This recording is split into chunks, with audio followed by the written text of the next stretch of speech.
I once asked a friend a question that felt philosophical at the time. Would you rather be born into the best city in the world, but take it for granted, never realizing it's the place so many people dream about? Or would you rather be born somewhere you're always trying to leave, knowing exactly where your dream city is, even if you haven't made it there yet? Back then, I chose the latter. I still don't know if it was because I truly believed in the romance of ambition, or because it was easier than admitting I wasn't living the life I wanted. New York is home to both kinds of people, but it's the dreamers, the ones still reaching, who give the city its endless energy and passion.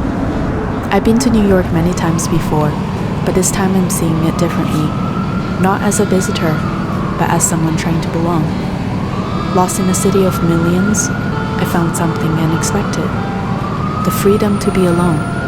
The freedom to go unnoticed.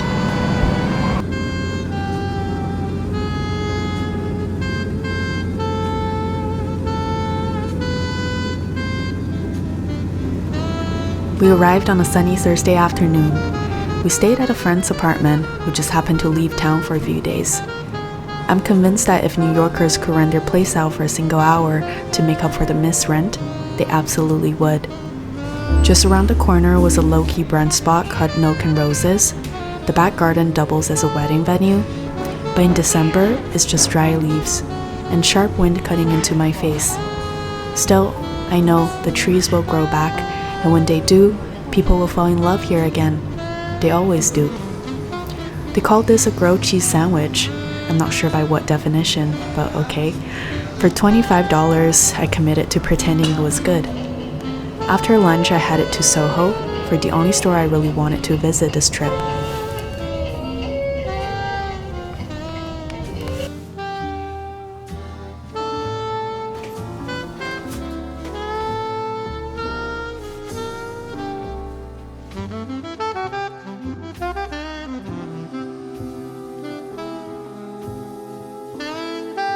And later, I tried a Korean restaurant called Kisa. Honestly, not worth the hype. Maybe the menu was adjusted for non-Asian palate, because why were fruits and vegetables floating in a creamy white sauce? I'll quickly show you my outfit today. I'm wearing the giraffe print cardigan I got from Denim Tears yesterday, and pants, these purple pants again from C's. I think the colors go really well together. In the past, when I shop for cardigans from streetwear brands, I usually go for a size medium, but this one I actually got it in small, and I think it fits perfectly. Because on top, it still gives this drop shoulder silhouette. It's still cropped, so it doesn't have the problem that a lot of these oversized cardigans will have, which is they tend to be really long and it kind of throws off the proportion. Today is the first full day of my New York trip. My friend actually has other plans, so I have today to myself, which is honestly kind of nice. Usually when I travel, I will allocate one day to just exploring all these shops, stores I want to hit up. When I shop, I'm pretty efficient. I might have 95 stores saved on my Google map, but it takes me 2 minutes to just quickly glance through everything they have.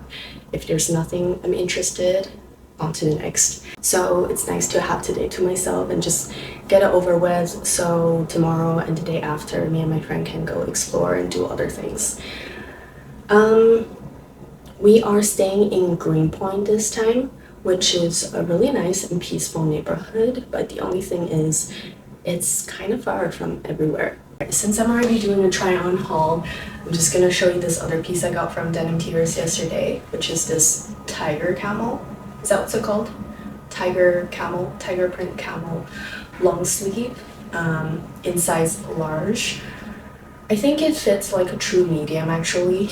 It fits kind of snug, especially the sleeves. And if you factor in the shrinkage and everything, I think you should definitely size up in this one. Okay, before we go, the only other thing I wanted to mention actually is this down jacket I got from Roa. I think they are an Italian brand. It's so warm and lightweight. This might have been the best purchase from 2025, or definitely one of the must-have winter essentials. I like how they have little design details like this where you can put your thumb through. So it prevents the wind from going into your sleeves, gives you that extra warmth. And I also like the pocket placement. I don't know how to explain it, but I find that when your pockets are here, your hand position is kind of awkward. But when they put it here, it just makes so much sense. And yeah, it's so warm. You can zip it all the way up, and it has a hood as well. If you don't know about this brand, definitely recommend checking them out. They recently did a collaboration with Our Legacy as well. Yeah.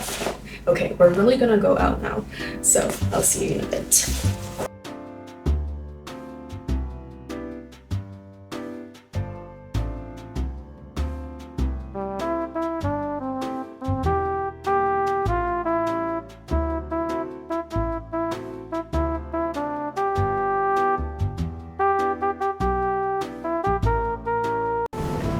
I stopped by this Taiwanese pork chop spot in Chinatown.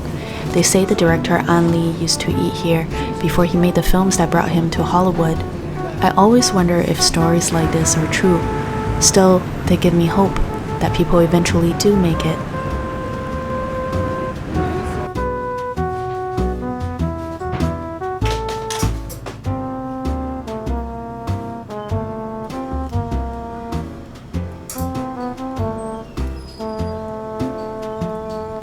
Alright, so we're ready to head out for dinner. I made a reservation for myself at this Chinese restaurant called Birds of a Feather.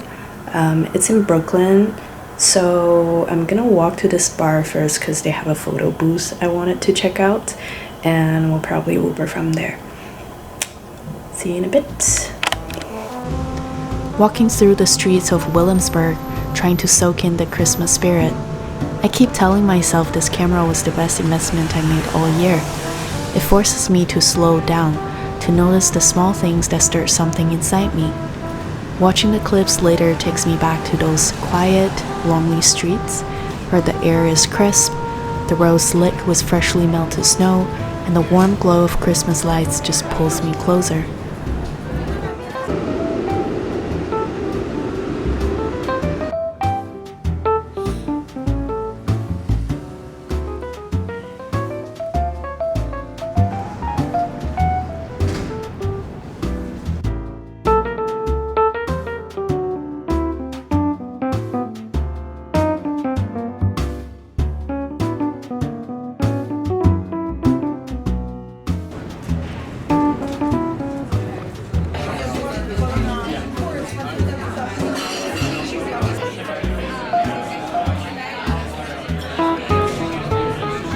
I chose the route home along the East River. Across the water is Manhattan. On this side, the city feels asleep. The East River doesn't look much different during the day. I've always liked rivers that cut through a city. Perhaps the river is only a metaphor, fragments of someone's everyday life, or spaces of our existence, where we love, obsess, and burn with passion, where we betray, regret, suffer, and despair, where we grow old and then die, and yet it keeps moving, carrying so much life forward.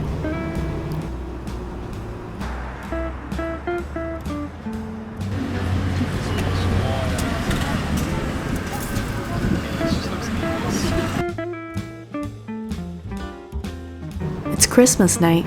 We treated ourselves to omakase, then walked across Washington Square Park, where I saw the biggest rat I've ever seen. But I suppose we are the guests, intruding on their territory. The bar we wanted to go to was packed, so we changed plans and followed a bouncer's recommendation to a quiet place called Dear Strangers. There we had the most delicious cheesecake. Sometimes you do get a better view by taking a small detour.